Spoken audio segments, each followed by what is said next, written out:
Bahkan manusia sekeras Frank Castle pun akhirnya bisa nangis dan nyerah di depan makam anaknya sendiri. Gue Miss Movie dengan bahas film Kupas Tajam Jadi Paham. Welcome back di Bahas Film Kupas Tajam Jadi Paham bareng gue Miss Movie. Kali ini kita bakal bedah satu film pendek yang baru aja rilis di Disney Plus. Judulnya agak mentereng, Punisher: One Last Kill.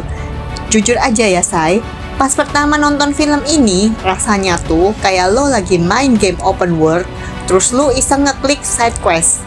Gak penting-penting amat buat lini masa besar Marvel, dan plot utamanya bener-bener tipis. Malah bisa dibilang film ini tuh cuman sekedar segmen slice of life atau gambaran rutinitas harian Om Frank Castle setelah dia sukses ngebantai habis para mafia penjahat kelas kakap. Tapi biarpun ceritanya simple, yang bikin film ini tetap magnetis adalah aktingnya Jon Bernthal. Asli, ini orang emang udah dilahirkan buat jadi Frank Castle sih. Di sini dia keren mampus. Bernthal gak cuman modal akting teriak-teriak marah doang, tapi dia berhasil ngebawa beban karakter Frank lewat ekspresi wajahnya.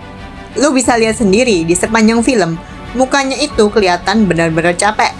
Capek fisik lah, capek batin, dan tatapan matanya itu kosong kayak orang yang udah kehilangan tujuan hidup setelah dendamnya lunas. Akting kelas atas yang bikin kita ikutan ngerasa frustasi. Nah, kelelahan mental itu kelihatan pas kita dibawa ke daerah kumuh bernama Little Sicily. Tempat itu berubah jadi sarang kriminal baru semenjak ditinggal mafia lama. Tapi uniknya, Frank Castle di sini udah gak peduli lagi sama dunia luar. Kenapa? Karena isi kepalanya sendiri jauh lebih kacau. Kepala Frank terus-terusan dihantui sama halusinasi dan kenangan masa lalu dari teman-teman militer serta keluarganya yang udah mati. Disinilah letak esensi dari judul One Last Kill. Menurut gua, arti satu pembunuhan terakhir di film ini tuh bukan Frank mau membantai bos mafia terakhir, melainkan dia berniat mengakhiri hidupnya. Dia udah putus asa, capek sama traumanya, dan nekat mau mengakhiri hidupnya di depan kuburan keluarganya.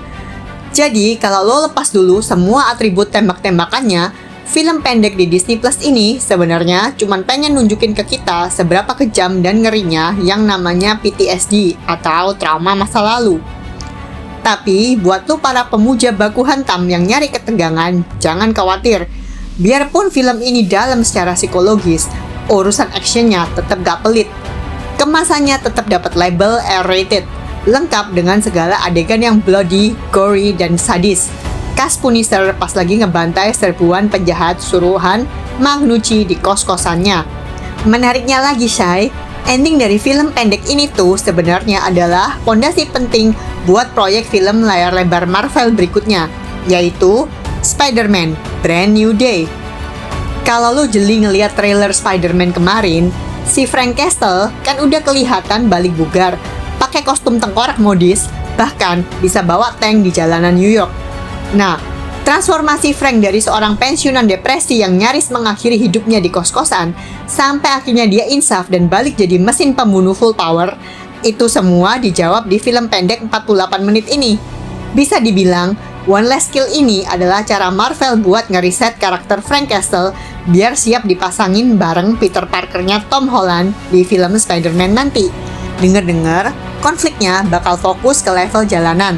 Jadi kehadiran Punisher yang udah waras mentalnya ini bakal jadi mentor sekaligus partner baku hantam yang pas buat si Spidey. Cuman berdurasi 48 menit alias setara sama satu episode TV series. Film ini ringkas, padat, dan gak bertele-tele. Gak ada salahnya lo cek sendiri langsung di Disney Plus buat lihat performa gila dari Jon Bernthal. Menurut lo sendiri, Frank Castle di sini udah cocok buat pensiun belum sih? Tulis di kolom komentar ya.